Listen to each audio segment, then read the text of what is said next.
Gak semangat, gimana teman-teman puasanya? Alhamdulillah. Lebih tidak semangat dibandingkan lebih semangat. Gimana puasanya? Tidak ada respon ternyata ya, lemas semuanya. Alhamdulillah kita dipertemukan lagi di malam minggu ini, di malam Senin ini dengan keadaan sahabat berpijak untuk mendengarkan materi yang biasa disampaikan oleh Ustaz. Berhubung karena Ustaz berada di sini, untuk saya dipersilakan. Bismillahirrahmanirrahim. Alhamdulillah. Alhamdulillahilladzi hadana li hada wa ma kunna linahtadiya laula an hadana. Asyhadu an la ilaha illallah wahdahu la syarika wa asyhadu anna Muhammadan abduhu wa rasuluh alladzi la nabiyya ba'da. Allahumma shalli ala Muhammad wa ala ali Muhammad kama shallaita ala ali Ibrahim wa barik ala Muhammad wa ala ali Muhammad kama barakta ala ali Ibrahim fil alamin innaka Hamidum Majid. Puji serta syukur hanya milik Allah Subhanahu wa taala yang masih memberi kesempatan kepada kita untuk bisa mensyukuri segala kenikmatannya, sehingga kita berusaha untuk tetap istiqomah dalam setiap aktivitas yang kita lakukan dalam ketaatan kepada Allah Subhanahu wa taala. Juga syukur yang besar bagi yang perlu kita ungkapkan bahwa hari ini kita masih bisa melaksanakan saum sekaligus kita talabul ilmi yang penuh harapan bahwa amalan-amalan tersebut dicatat oleh Allah Subhanahu wa taala. Insyaallah untuk hari ini kita melanjutkan kajian yang kemarin. Kemarin kita sudah masuk 2 fase, yaitu fase ketika kita di alam dunia, ketika kita di alam ruh, dan juga ketika kita di alam rahim. Selanjutnya mudah-mudahan kita sampai di 2 fase lagi, yaitu tentang alam dunia dan juga mengenai alam barzah. Walaupun nanti di alam barzah yang panjang ya, karena berkaitan dengan dunia ini sering kita bahas. Yang pertama itu di surat Al-Hadid ayat 20, yaitu sudah di-share di grup materinya. Di surat Al-Hadid ayat ke-20 ini berbicara tentang kehidupan dunia. Jadi dunia ini yang pertama pasti kita catat yaitu sebagai tempat beribadah, tempat ujian, dan tempat mencari bekal untuk akhirat ya.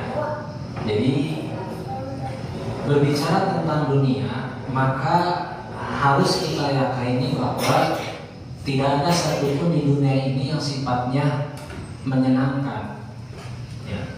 Jadi tidak ada di dunia ini yang sifatnya menyenangkan abadi dalam kehidupan kita. Semuanya akan binasa, semuanya akan kita tinggalkan. Kebahagiaan yang ada dalam diri kita ketika di dunia, maka pasti akan kita tinggalkan. Segala yang membuat kita merasa menderita pun, maka semuanya akan kita tinggalkan. Hanya yang pasti adalah dunia diciptakan oleh Allah Subhanahu wa taala dan menjadi tempat tinggal kita dan makhluk-makhluk lainnya. Maka itu bagi kita yang terkena taklif, yang terkena kewajiban, maka dunia ini adalah batu loncatan untuk kita bisa sampai pada kehidupan yang abadi, yaitu nanti di akhirat. Yang insya Allah nanti kita akan masuk pada fase itu.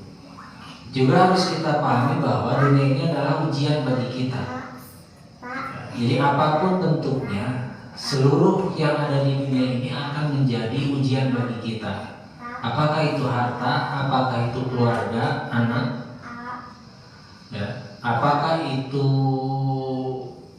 bentuknya fisik ataupun bentuk yang lain, maka segala aspek di dunia ini akan dijadikan sebagai bahan ujian bagi kita. Jadi apapun itu maka akan jadi bahan ujian bagi kita. Seandainya kita terlepas di satu ujian, maka akan masuk pada ujian yang lainnya. Jika tidak anak kita yang menjadi ujian, maka bisa jadi istri ataupun pasangan hidup kita. Jika tidak istri dan pasangan kita, mungkin saja ekonomi yang menjadi ujian bagi kita. Jikapun itu tidak, maka mungkin ujian itu akan datang dari luar. Maka tidak ada satupun di dunia ini yang lepas dari ujian Allah Subhanahu wa Ta'ala. Di dalam surat Al-Hadid ini Allah mengatakan, "A'udzubillahi minasyaitonir rajim. I'lamu annama al-hayatud dunya la'ibun wa lahwun." Ketahuilah, kata Allah Subhanahu wa Ta'ala, nama hayatud dunya, sesungguhnya kehidupan dunia ini la'ibun wa lahwun. Itu hanya permainan saja, hanya kelengahan saja, wazinatun, dan hanya perhiasan saja. Wa tafakurun bainakum wa takasurun fil amwali wal aulad. Nah, dikatakan bahwa saling bermegah-megahan di antara kamu serta berlomba-lomba dalam banyaknya harta dan anak keturunan. Ya. Maka kata Allah Subhanahu wa Ta'ala, kama saligaisun ajabal kufaru nabatuhu summa yahiju Patarahu musparon. Ini di apa? NF ya. Dibukannya di Canva, jadi kurang jelas bahasa Arab. Patarahu musparon sumayakun khotaman wa fil akhiri adamun syadidun wa maghfiratun minallahi wa ridwan wa mal hayatud dunya illa mata'ul ghurur. Perumpamaannya adalah seperti hujan yang tanamannya mengagumkan para petani. Ini perumpamaan kehidupan kita di dunia. Lalu mengering dan kamu lihat menguning kemudian hancur. Nah, kehidupan dunia ini kata Allah Subhanahu wa Ta'ala hanya permainan saja. Ketika kita membanggakan tentang anak kita, ketika kita membanggakan tentang pekerjaan kita, ketika kita membanggakan setiap harta yang kita miliki, yang kita dapatkan, maka semuanya itu hanya laib saja, hanya permainan saja. Allah memberikan perumpamaan bahwa di dunia ini seperti hujan, ya, yang turun, lalu hujan itu menumbuhkan tumbuhan-tumbuhan yang siap untuk dipanen, tumbuhan-tumbuhan yang akan menyenangkan bagi kita. Tetapi tiba-tiba mengering. Ya, tanaman yang ditanam oleh petani, sayuran yang ditanam atau buah-buahan yang ditanam oleh petani, ya, lalu tertimpa hujan, lalu tumbuh buah-buahan tersebut ataupun tanaman yang lainnya. Dan itu membuat para petani itu senang karena tidak lama lagi apa yang ditanam itu akan dipanen. Tapi ternyata begitu esoknya dilihat, justru tanaman itu sudah menguning, tiba-tiba mengering dan hancur begitu saja. Nah, dunia itu seperti kita. Di dunia ini ketika kita mengumpulkan harta dan bangga dengan harta itu seperti petani yang ketika melihat tanamannya siap untuk dipanen. Ketika kita mengumpulkan harta dan kita beranggapan harta yang kita miliki ini akan memberikan kesenangan kita, tapi ternyata bisa saja kapan saja semua yang kita merasa memiliki itu justru akan diambil oleh Allah Subhanahu wa Ta'ala dan hilang begitu saja. Itulah dunia. Jadi mau tidak mau dunia ini akan kita tinggalkan, atau mereka yang akan meninggalkan kita. Dunia itu yang akan meninggalkan kita. Anak, harta yang kita kumpulkan, anak yang kita cintai, pasangan yang kita cintai, lain itu hanya permainan saja, itu hanya sendau gurau saja. Makanya urusan dunia matang serius kan gitu aja. Ngurusin urusan dunia itu tidak perlu terlalu serius, kecuali dalam urusan-urusan ibadah ketika kita di dunia. Maka urusan-urusan yang lainnya kita tidak perlu berlebihan, karena semuanya akan kita tinggalkan, semuanya akan binasa. Ya. Siapa yang mereka mengeluh, siapa yang mereka tidak ridho itu diibaratkan ketika seseorang mencintai satu perkara lalu perkara itu hilang. Seperti tadi kalau dalam Al-Quran, petani yang bahagia karena dia akan memanen tanamannya, tapi justru ternyata hancur. Ya. Nah, dunia ini seperti anak kecil yang ketika dia memegang mainannya. Sebenarnya tidak anak kecil sekarang itu, remaja lah dia.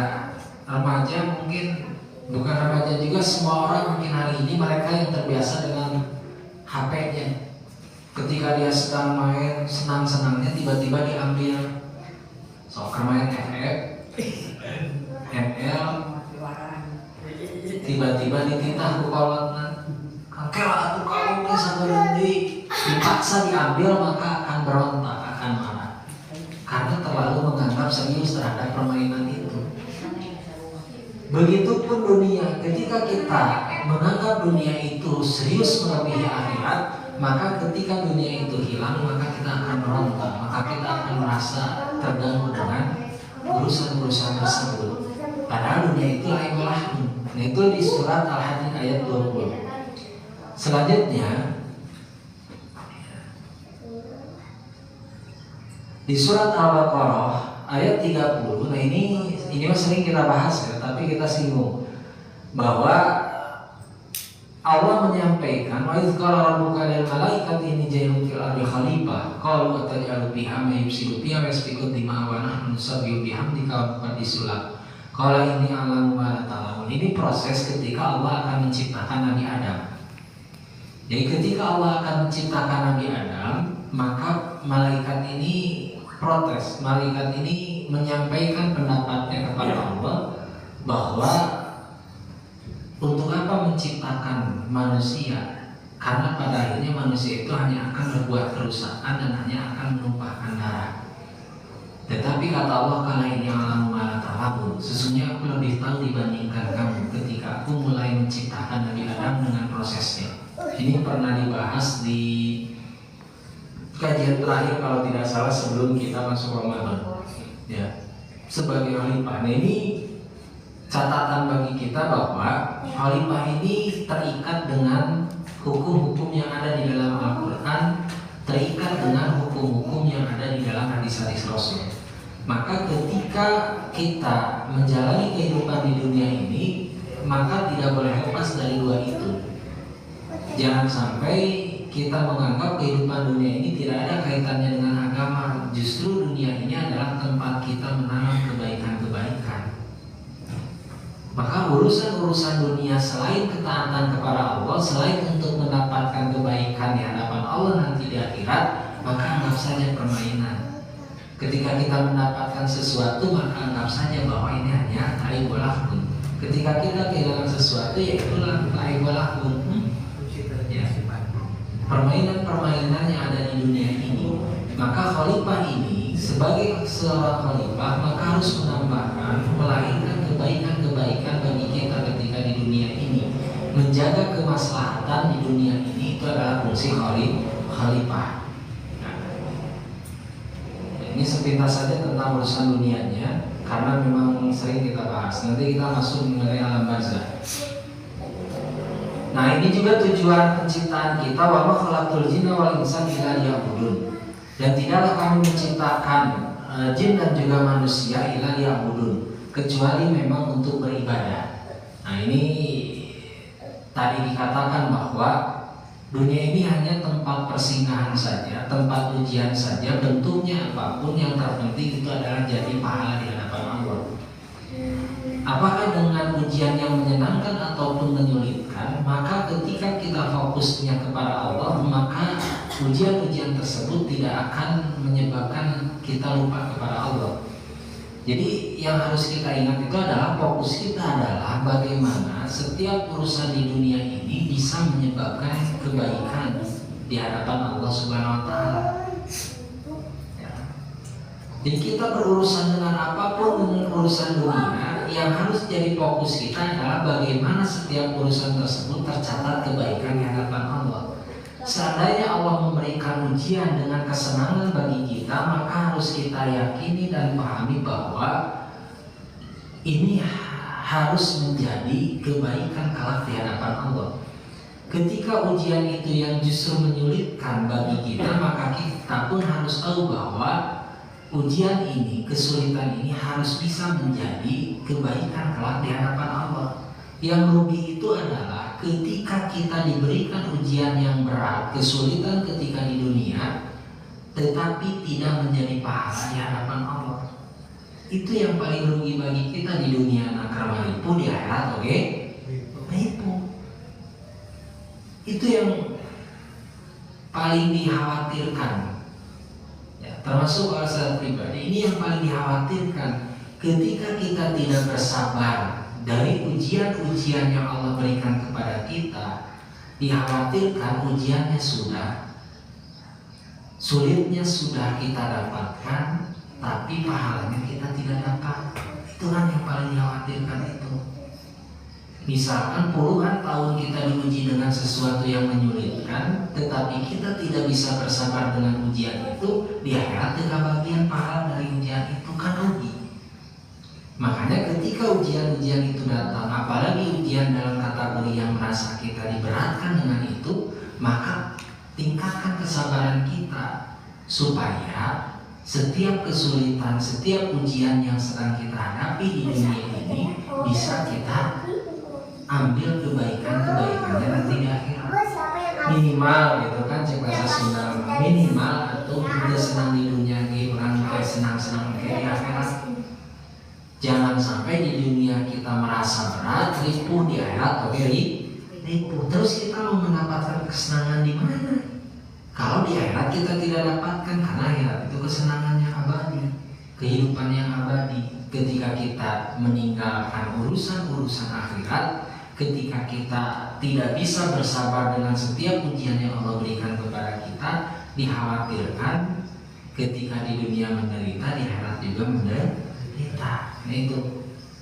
Jadi kita jadikan bahwa seluruh aktivitas kita di dunia ini bagaimana caranya supaya menjadi modal ibadah bagi kita di hadapan Allah Subhanahu wa taala. Nah, di slide yang ke-11 ini perumpamaan lagi tentang kehidupan dunia. Innama masalul hayatid dunya kama in anzalnahu minas samai fahtalata bihi nabatul ardi mimma yakulun nas wal an'am. Nah, ini di surat Yunus ayat 24. Langsung artinya. Sesungguhnya perumpamaan kehidupan dunia adalah ibarat air yang kami turunkan dari langit.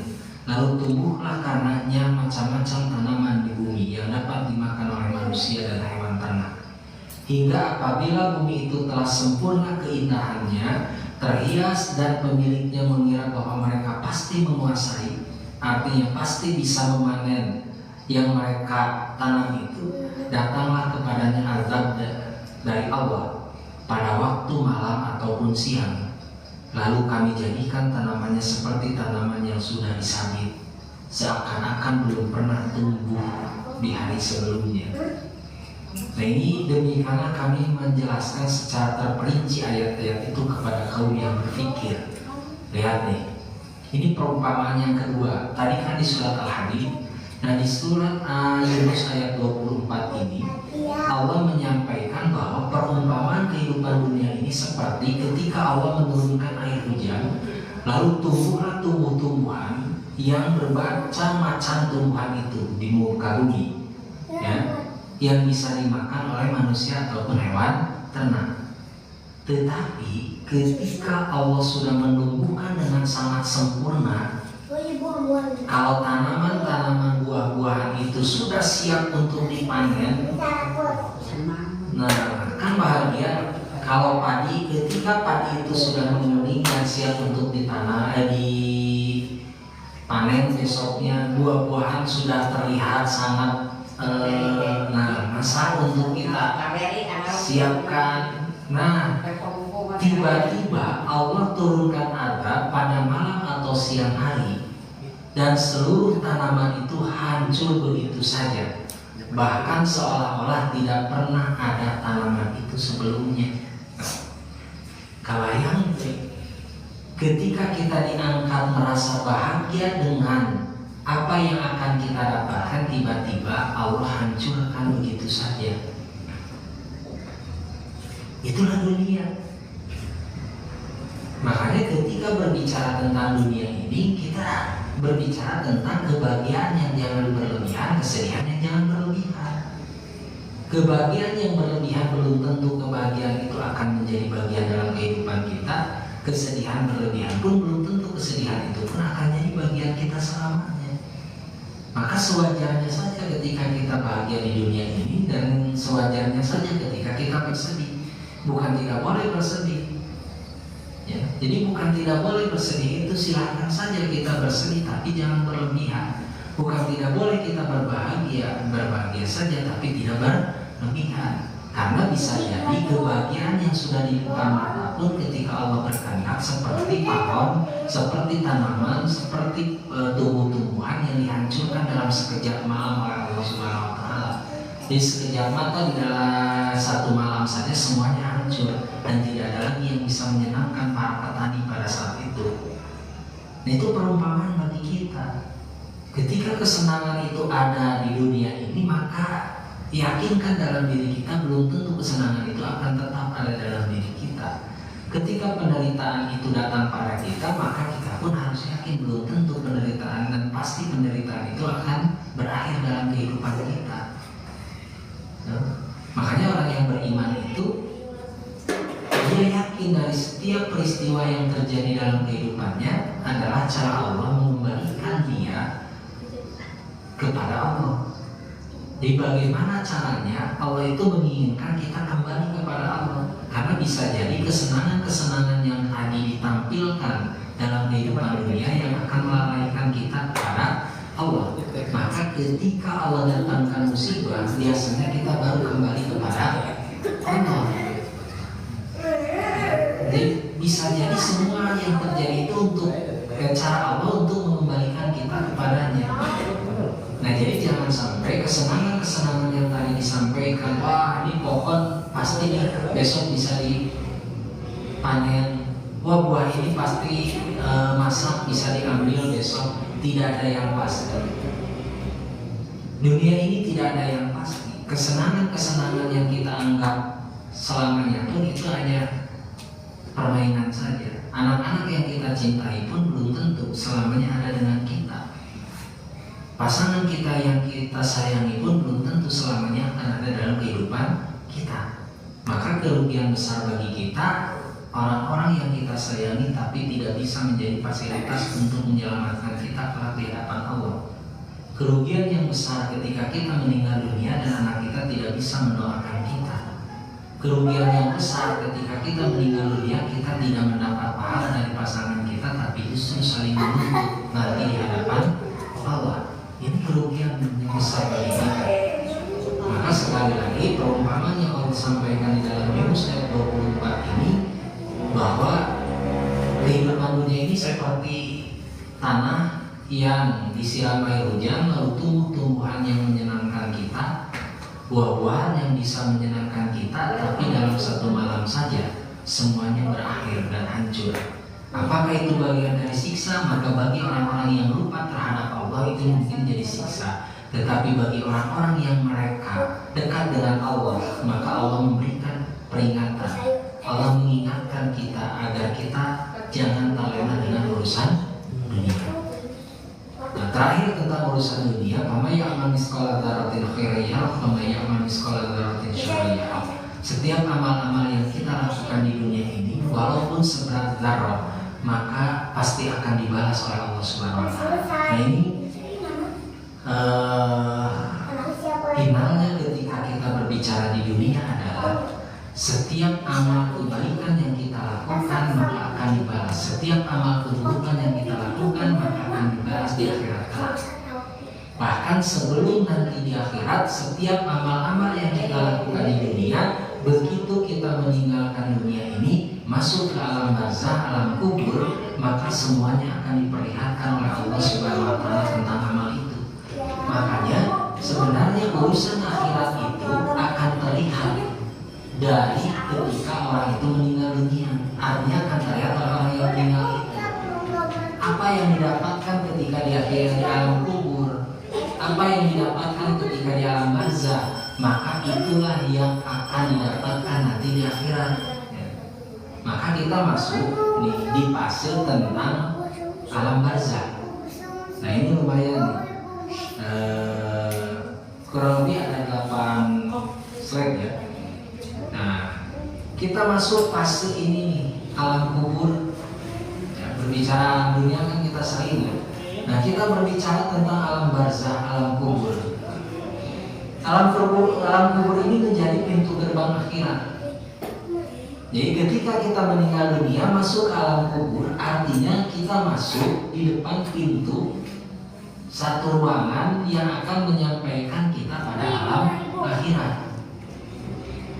Alam kubur ini alam penantian kita sebelum masuk alam akhirat dan sebelum dunia dihancurkan. Ya, jadi sebelum dunia hancur kita menunggu di alam kubur sebelum kita masuk kepada akhirat. Hanya ternyata alam penantian di alam kubur ini justru ternyata peristiwanya tidak kalah mengerikan atau menyenangkan. Jadi ketika orang meninggal dunia dan menunggu entah berapa ribu tahun, entah berapa puluh, entah berapa ratus, entah berapa ribu tahun, ya menunggu kehancuran alam dunia dan masuk pada alam akhirat. Nah selama kita menunggu di alam kubur ini, maka akan banyak peristiwa-peristiwa yang kita dapatkan. Nah hadis-hadisnya nanti akan kita bahas di sini apa saja peristiwa yang terjadi ketika kita di alam kubur. Tetapi kita harus yakinkan dulu bahwa alam kubur ini ada. Yang pertama, nah ini di surat Al-Mu'minun ayat 100 ya. La'alli a'malu salihan fi ma taraktu kalla innaha kalimatun huwa qabiluha wa min waraihim barzakhun ila yaumil yub'atsuna. Kata Allah Subhanahu wa taala, agar aku dapat beramal soleh yang telah aku tinggalkan. Sekali-kali tidak, sesungguhnya itu adalah dalih yang diucapkan saja di hadapan mereka dalam barzakh sampai pada hari mereka dibangkitkan. Jadi di dalam surat Al-Mu'minun ayat 100 ini Allah menyampaikan bahwa ada orang-orang yang mereka menginginkan beramal soleh ketika di dunia. Nih, jadi orang-orang yang ada di alam kubur ini, di alam barzakh ini, mereka berangan-angan, mereka menginginkan hidup di alam dunia untuk bisa beramal soleh. Sedangkan kata Allah Subhanahu wa taala bahwa itu hanya dalih mereka saja yang diucapkan. Jadi mereka hanya mengucapkan saja karena memang tidak bisa lagi kembali ke alam dunia. Jadi alam dunia ini hanya main-main saja, tetapi itu akan jadi penyebab apakah mendapatkan nikmat atau siksa kubur. Hanya pasti peristiwa ini akan terjadi dalam kehidupan kita alam barzakh ini. Yang kedua, ini di surat Ghafir ayat 46 atau dikenal juga surat Al-Mu'min. Jadi ada surat Al-Mu'minun, ada surat Ghafir. Surat Ghafir pun ini terkadang disebut surat Al-Mu'min. Ya. Allah menyampaikan an-naru yu'raduna 'alaiha guduwan wa 'ashiyan wa yauma taqumus saa'ah udkhulu 'ala fir'auna asyaddul 'adzab. Kepada mereka diperlihatkan neraka pada pagi dan petang. Nah, jadi ketika nanti kita di alam kubur, maka setiap hari kita akan diperlihatkan, ya sehari 2 kali, setiap pagi dan petang kita akan diperlihatkan tentang tempat yang akan kita tempati. Kalau di sini karena berbicara tentang Fir'aun, maka setiap pagi dan petang akan diperlihatkan kepada Fir'aun tentang siksa neraka. Kan ini mungkin siksa dari Allah dalam bentuk teror gitu ya. Ketika orang nih ya, orang ketika diteror, diancam, maka mentalnya kan akan hancur. Ini strategi orang-orang pinjol, apa ada macam media sosial. Itu strateginya itu menteror kan gitu. Saya akan datangi hari terakhir, saya akan datangi. Kalau tidak saya sudah berkoordinasi dengan aparat pemerintah setempat, berkoordinasi dengan RT. Itu teror-teror yang disampaikan supaya kita tidak betah. Akhirnya membayar gitu kan. Kadang katipu oke kan dengan teror-teror seperti itu, artinya ketika ini di akhirat di alam barzakh ini ya, sebelum kita masuk di fase nantinya penentuan surga dan neraka, tapi Allah akan gambarkan siapa yang akan masuk surga, maka akan diperlihatkan setiap pagi dan petang tentang surga, akan menyenangkan. Setiap orang-orang yang akan masuk ke dalam neraka, maka setiap pagi dan petang akan diperlihatkan tentang neraka. Kan ini siksa. Itu, walaupun belum masuk ke dalam neraka, tapi siksanya sudah mulai. Siapa yang tidak takut, digambarkan bahwa nanti akan masuk ke sana. So kita saja nih, ya, diancam bahwa besok akan dibunuh dan sudah ditunggu di depan rumah. Kan betah ada di rumah. Kayak wah, ya tadi ke mana gitu kan, seandainya bisa ngalungit ke cenah yang ngalungit gitu kan. Keluar dari rumah ditembak, yang di rumah pun terancam. Ya. Nah, di alam kubur nanti itu akan mendapatkan hal seperti ini. Karena di dalam surat Ghafir ayat 46 ini berbicara Fir'aun, maka Fir'aun ataupun nantinya orang-orang yang akan mendapatkan siksa Allah, maka mereka setiap pagi dan petang akan diperlihatkan tentang neraka. Terbayang tidak? Setiap pagi sarapan nanti diperlihatkan seni neraka, diperlihatkan orang-orang yang kelak akan dihancurkan dengan api neraka itu. Yang kubur kan ya? Yang kubur. Kalau siksa kubur Termasuk siksa kubur. Maka nanti di hadis di depannya akan ada hadis tentang ini, siksa dan nikmat kubur. Apa yang nolong di jendela, kan gitu, wah DC gua gitu kan, siap dengan snipernya kan gitu misalkan. Itu di dunia. Apalagi ketika di alam kubur setiap pagi dan kita tidak bisa sembunyi. Kan di rumah bisa tutupan jendela, meter tampon. Di alam kubur itu tidak ada yang bisa menghalangi. Dan itu akan diperlihatkan setiap pagi dan petang tentang ancaman-ancaman itu. Ya. Ini bukan dongeng, tapi ulah jika cek batur yang menyebutkan akhirat itu hanya angan-angan saja. Ini pasti karena Allah yang menyampaikan. Kalau kita tidak percaya dengan itu, ya batal keimanan kita. Ya. Tapi juga tidak perlu berpikir, oh berarti orang baru dikubur dekat di kuburan ulama. Itu tidak menjamin. Bukan tidak menjamin dan tidak akan pernah menjamin kita, karena setiap orang akan sibuk dengan urusannya masing-masing. Ya, alam kubur itu walaupun kita dikubur, orang-orang yang syahid kan dikubur disatukan kuburan massal misalkan. Tetap saja ketika masuk alam barzakh masing-masing, ya tetap saja masing-masing kehidupannya di alam barzakh itu, karena akan punya kenikmatan dan akan mendapatkan siksanya masing-masing, tergantung apa yang dilakukan, apa yang menjadi amal kebaikan ketika di dunia. Nah, masuk pada hadis yang pertama ini di dalam Sahih Bukhari dalam kitab jenazah. Babnya tentang siksa kubur. Nah, ya. Ini hadis pertama, silakan bisa dibaca ya Arabnya. Waktu kita langsung terjemahnya. Telah menceritakan kepada kami Abdan, ia berkata ayahku menceritakan kepada kami dari Syu'bah, dari Al-Ayas, dari ayahnya. Nah, dari Al-Ash'as ya.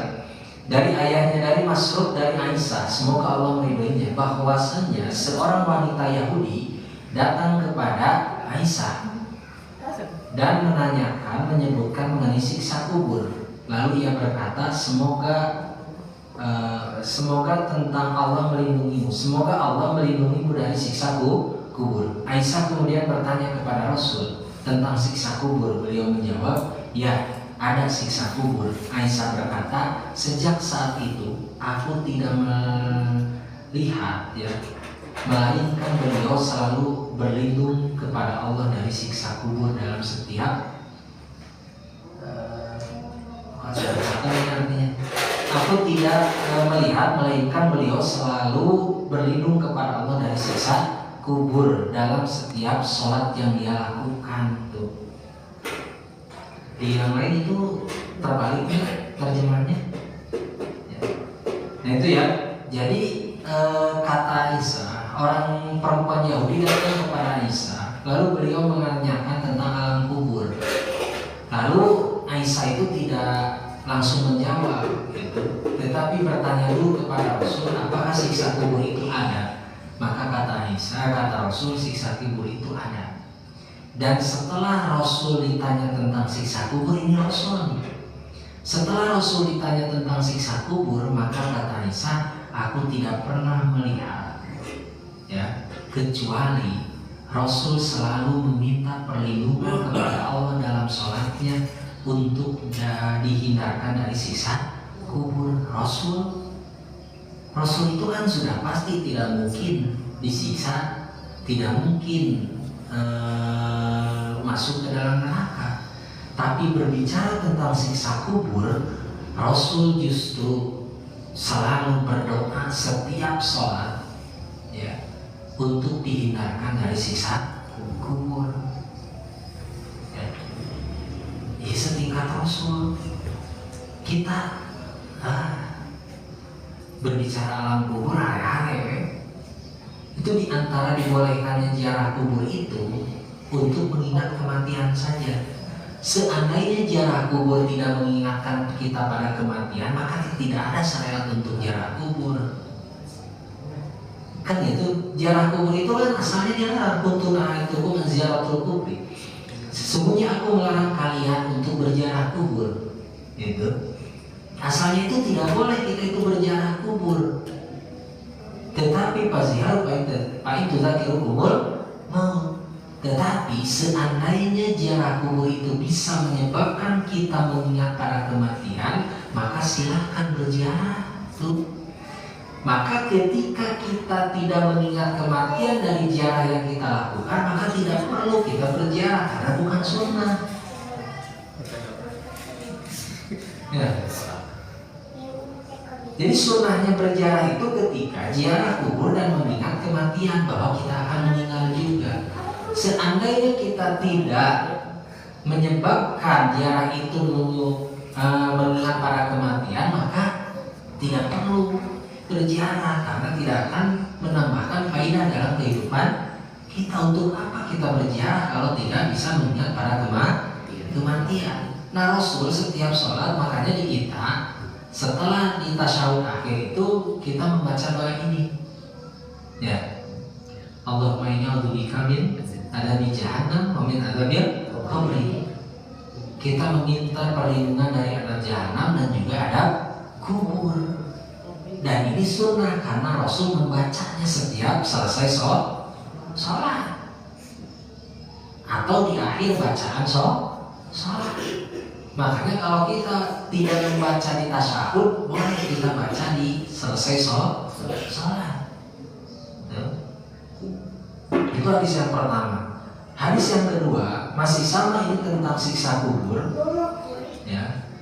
Ketika seorang mukmin duduk di dalam kuburnya, nah ini ketika seorang mukmin meninggal dunia masuk ke dalam kuburnya, nah, maka malaikat datang kepadanya dan ia bersaksi bahwa tidak ada Tuhan yang berhak disembah selain Allah dan Muhammad adalah utusannya. Dan itu sesuai dengan firman Allah. Nah, ini kenapa jadi acak-acakan ini? Di situ acak-acakan kan terjemahnya? Betul. Enggak? Pakai office. Palingan ini di Canva.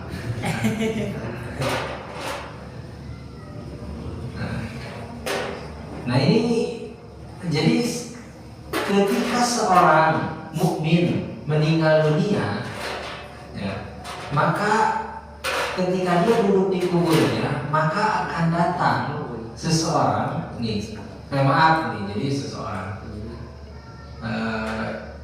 selesai ida akadul mukmini fi kubrihi ata, maka akan datang malaikat dan akan bertanya tentang siapakah nantinya tentang Nabi Muhammad. Bentar dari nanti aja jangan robah.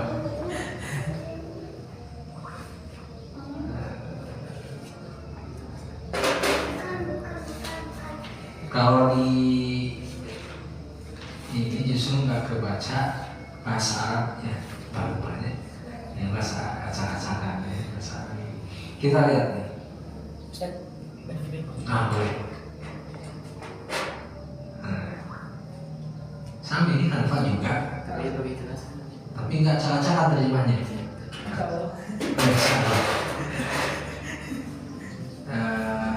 Yang mana ini ya? Sama. Nah ini Kak, bukan di sini. Kita di artinya ya. Kirain tadi pasang ini, makanya nggak bawa laptop. Oke, di slide berapa barusan? 15. Dari Al-Bara bin Azib dari Nabi SAW bahwasanya beliau bersabda, ketika seorang mukmin duduk di dalam kuburnya, maka malaikat datang kepadanya dan ia bersaksi bahwa tidak ada Tuhan yang berhak disembah selain Allah dan Nabi Muhammad adalah utusan Allah. Dan itu sesuai dengan firman Allah nih di dalam surat Ibrahim ayat 27. Allah meneguhkan iman orang-orang yang beriman dengan ucapan yang teguh dalam kehidupan di dunia dan di akhirat. Nah nanti ketika seorang mukmin itu masuk ke alam kubur nih, ya, maka mereka yang di alam kubur itu akan mendapatkan pertanyaan-pertanyaan dari para malaikat, tetapi bagi orang-orang mukmin justru akan diteguhkan oleh Allah untuk menjawab pertanyaan itu. Dan tidak ada satu orang pun yang bisa latihan ketika di dunia, karena yang nanti bisa menjawab setiap pertanyaan malaikat itu adalah amalan-amalan yang kita lakukan. Makanya dulu itu sewaktu di sekolah, ya, suka mendengar ada pelatihan yang masuk ke alam kubur, masuk ke kuburan, bukan ke alam kubur, masuk ke kuburan lalu ditutup dan disimpan rekaman nantinya itu tentang pertanyaan-pertanyaan. Man robuka, man imamuka, man kitabuka, ya. Nah kita tidak bisa melatih itu, karena yang nanti akan menjawab itu adalah ketergantungan kita kepada Allah, ketergantungan pikiran kita terhadap Allah Subhanahu wa Ta'ala. Siapa yang lebih banyak mengisi pikiran kita, siapa yang lebih banyak mengisi hati kita, amal apa yang kita lakukan, itulah bekal ketika kita masuk ke alam kubur. Bukan berbicara tentang bisa jente jika di alam dunia, ya. Tapi amalan-amalan itulah yang akan menemani kita dan akan bisa menjawab setiap pertanyaan-pertanyaan di alam kubur. Nah, orang-orang yang beriman maka akan diteguhkan pendiriannya untuk bisa menjawab setiap pertanyaan-pertanyaan dari dari malaikat. Hadis yang kedua nih, dari Anas bin Malik, Rasulullah SAW bersabda, ketika hamba Allah diletakkan di dalam kuburnya dan teman-temannya kembali, nah artinya mereka yang mengantar ke kuburan itu mereka kembali, ya, dan ia bahkan mendengar langkah kaki mereka. Nah, jadi orang yang meninggal masuk ke alam kubur ditinggalkan, mereka mendengar yang di alam kubur itu tentang mereka yang pergi. Nah itu jadi dalil orang-orang tertentu, ya, paham tertentu 7.7 penting di tujuan. Nah, ya dalil.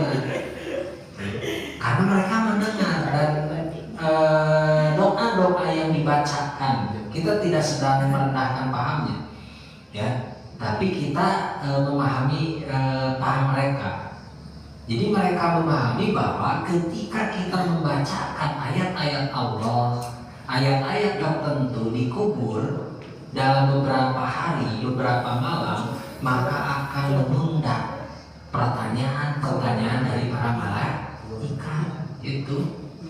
Nah, bahkan mereka mendengar ketika langkah kaki mereka, maka dua malaikat datang kepadanya dan membuatnya duduk dan bertanya, "Nah, apa yang kamu ketahui tentang orang ini?" Nah, pertanyaannya itu di hadis pertama ini, hadis kedua ini. Jadi ketika orang meninggalkan, orang meninggal terus ditinggalkan, pulang lagi yang mengantarkan ke kuburan itu, maka dua malaikat itu baru datang dan bertanya, "Apakah kamu mengetahui laki-laki ini?" Yaitu Nabi Muhammad. Orang yang beriman akan berkata, "Aku bersaksi bahwa dia adalah hamba Allah dan Rasulnya."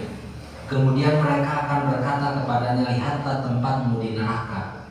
Allah memberimu tempat di surga sebagai gantinya." Maka ia akan melihat kedua tempatnya.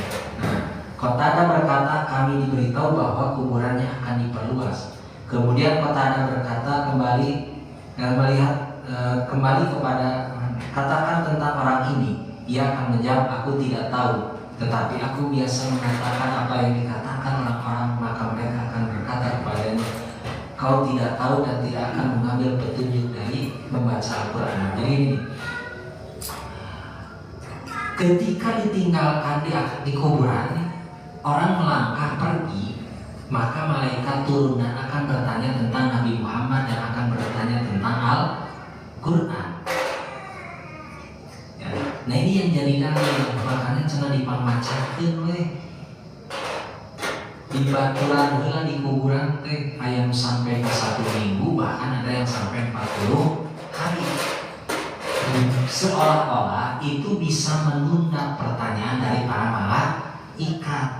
Dengan dalil yang terleuna, ketika orang meninggalkan kuburan, maka dua malaikat turun.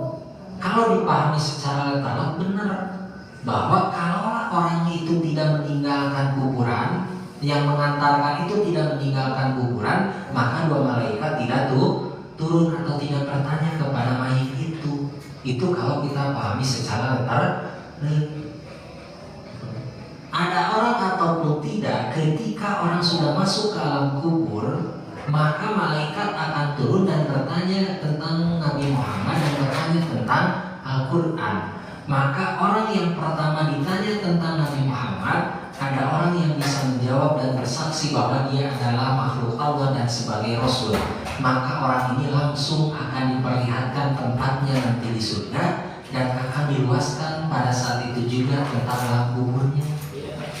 Jadi masuk ke alam kubur ditanya oleh malaikat, "Sahil," kata cenah makhluk Allah yaitu Rasul Allah, maka langsung diperlihatkan bahwa nanti kamu akan dimasukkan ke dalam surga. Dan langsung kata Qatadah, makamnya itu, alam kuburnya langsung diluaskan. Sebaliknya ada orang-orang yang kafir dan juga munafik, ketika ditanya, "Apakah kamu mengenal orang ini?" maka mereka mengatakan, "Aku tidak mengenal." Maka pada saat itu langsung diperlihatkan neraka dan kuburannya dipersempit dan diturunkan siksa bagi orang tersebut.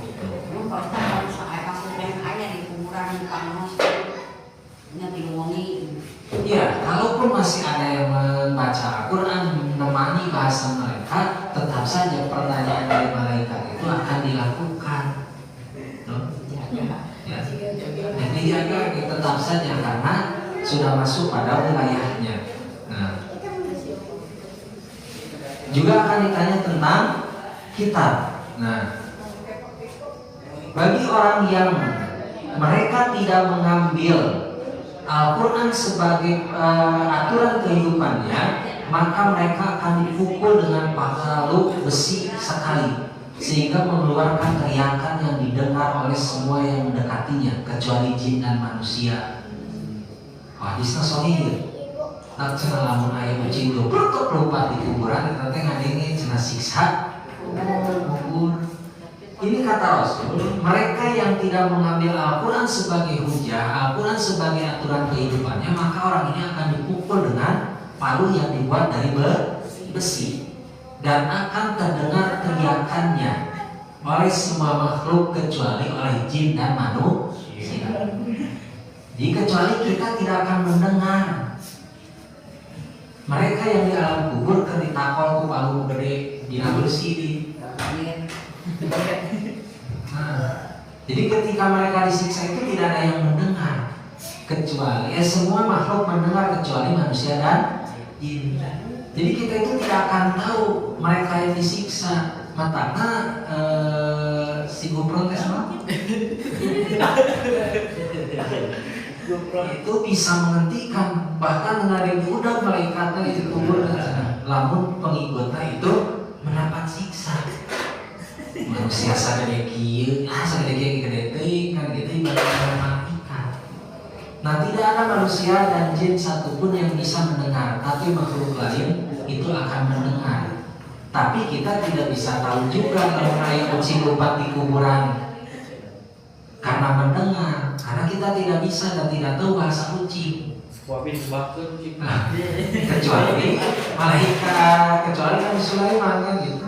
Wah, itu kucing ada yang jelma kali disiksa, belum tentu karena kita tidak tahu. Kecuali kucingnya ngomong, dia yang disiksa. Karena tidak ada yang tahu rasanya, maka kita pun tidak pernah ada yang bisa memberitahukan bahwa mereka sedang mendapat siksa atau nikmat kubur.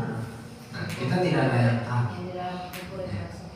Yang menarik nanti satu waktu ya, atau silakan baca saja di Sahih Al-Bukhari tentang tabir mimpi. Sebagian memahami dalam keterangan-keterangan hadis yang disampaikan, ketika kita bermimpi dengan orang yang sudah meninggal dunia, maka mimpinya itu seolah-olah nyata katanya. Jadi apa yang disampaikan itu, tapi dalam tanda kutip bukan tentang hukum. Karena bisa saja mimpi itu akan ditunggangi oleh setan. Ada ayat harewos kemudian budak harewos, iya kan?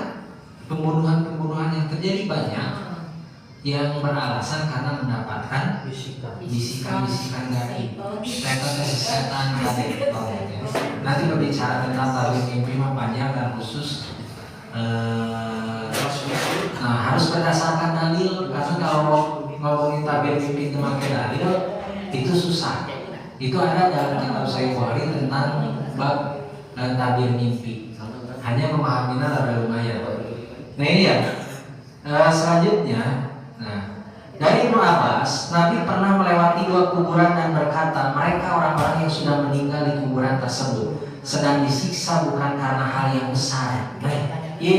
Penyebab siksa kubur. Ternyata kata Nabi, mereka yang disiksa di alam kubur itu bukan dikarenakan hal yang besar atau bukan dikarenakan dosa yang besar. Kemudian beliau bersabda, ya mereka disiksa karena dosa besar bukan, karena salah satu dari mereka biasa melakukan ghibah, sementara yang lainnya tidak menutupi dirinya dari kencingnya. Nah, ternyata penyebab siksa kubur itu bukan hanya karena dosa yang besar, justru yang sering kita sepelekan naon ghibah.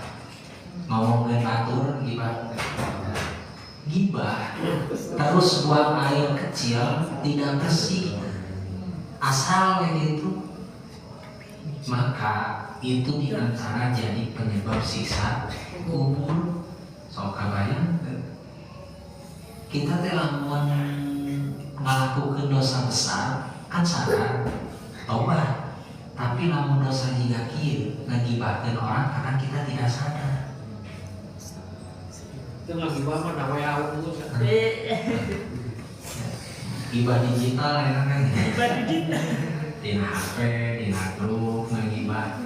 Maka itu siksa kubur itu di sana. Ternyata penyebab siksa kubur itu tidak hanya fokus dosa-dosa besar, dosa kecil pun gibah terus buang air besar, buang air kecil tapi tidak bersih, itu akan menyebabkan siksa kubur. Dua lagi ya. Dari Abdullah bin Umar, Rasul bersabda, ketika salah seorang dari kalian meninggal, ia diperlihatkan tempatnya baik di pagi maupun sore. Nah, ini seperti yang tadi. Jika ia termasuk penghuni surga, ia akan diperlihatkan tempatnya di dalamnya, dan jika ia dari penghuni neraka, ia akan diperlihatkan tempatnya di sana. Kemudian dikatakan kepadanya, inilah tempatmu hingga Allah membangkitkan pada hari kebangkitan tuh. Nah nanti setelah fase ini baru masuk pada hari kebangkitan. Jadi tiap pagi dan sore kita akan diperlihatkan tempat kita nanti akan di mana, di surga atau di neraka. Dan banyak lagi siksa-siksanya. Selain tadi dipukul dengan palu yang dari besi, ada yang bagi orang-orang yang terbiasa meninggalkan sholat atau tidak pernah sholat padahal orang Islam, maka ketika masuk alam kubur langsung akan dililit oleh ular. Ya, itu siksa kubur itu sangat variatif, banyak tergantung dosa-dosa yang dilakukannya. Maka bacaan Al-Quran, sedekah yang kita lakukan, yang kita keluarkan, kebaikan-kebaikan yang kita lakukan itu justru itulah yang akan menerangi dan menemani kita di alam kubur. Jadi bacaan Al-Quran yang kita baca hari ini bukan hanya sekedar untuk ilmu ketika kita memahaminya, tapi niatkan juga untuk menemani kita nanti di alam kubur. Karena kita tidak ada lagi teman ketika di alam kubur kecuali bacaan-bacaan Al-Quran, amal-amal soleh yang kita lakukan. Karena belum tentu kalau kita membaca Al-Quran dijadikan ilmu, kalau kita tidak niatnya untuk Allah bisa jadi tidak menemani kita nanti di alam kubur. Tapi ketika kita membaca dan berharap amalan ini, bacaan ini bisa menerangi kita di alam kubur, menemani kita, sedekah yang kita keluarkan bisa menerangi alam kubur kita, nah itulah yang harus kita siapkan. Nah yang terakhir ini doanya, doa dijauhkan dari siksa kubur. Dari Abu Hurairah, Rasulullah SAW bersabda, ya Allah, sesungguhnya aku berlindung kepadamu dari siksa kubur, dari siksa neraka, dari fitnah kehidupan dan kematian, dan dari fitnah Masih Dajjal. Ini doa yang sering kita baca di akhir sholat. Nah mudah-mudahan fase perjalanan alam kubur ini bisa mengingatkan dan menambah keyakinan kita bahwa peristiwa itu pasti terjadi. Dan harus kita yakini bahwa setiap peristiwa yang disampaikan oleh Rasul dalam hadis, apalagi di dalam Al-Quran, maka itu pasti akan terjadi dalam kehidupan kita. Jadikan kehidupan dunia ini tempat kita mengumpulkan pahala-pahala, mengumpulkan bekal-bekal untuk nanti masuk ke alam kubur. Dan kita berharap alam kubur kita diluaskan, diterangkan dengan segala kebaikan-kebaikan yang sedang kita lakukan. Seandainya ada dosa-dosa yang pernah dan mungkin saja kita lakukan, semoga Allah mengampuni dosa-dosa kita, memaafkan segala dosa-dosa kita. Seandainya juga ada dosa besar yang belum sempat kita tobati, mudah-mudahan Allah memaafkan dengan segala amal-amal yang sedang kita usahakan untuk kita lakukan. Ya, makanya tidak ada salahnya kita bertobat dari kemusyrikan, walaupun kita tidak pernah melakukan kemusyrikan. Bisa jadi bukan tidak melakukan, mungkin saja kita lupa bahwa kita pernah melakukan itu. Nah mudah-mudahan semua dosa kita, baik apakah itu yang kita tahu ataupun kita tidak tahu, bisa mendapatkan ampunan dari Allah Subhanahu Wa Taala.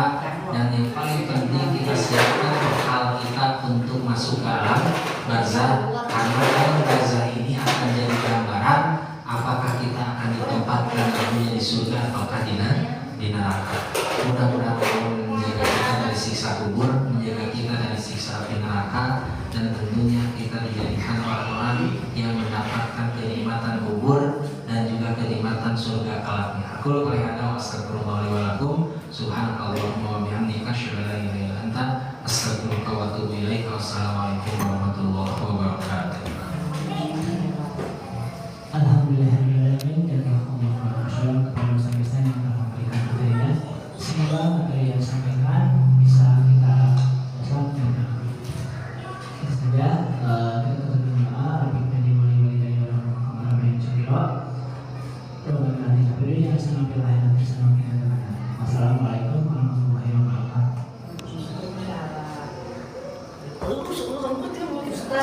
Hari siksa kubur itu berakhir sampai hari kiamat atau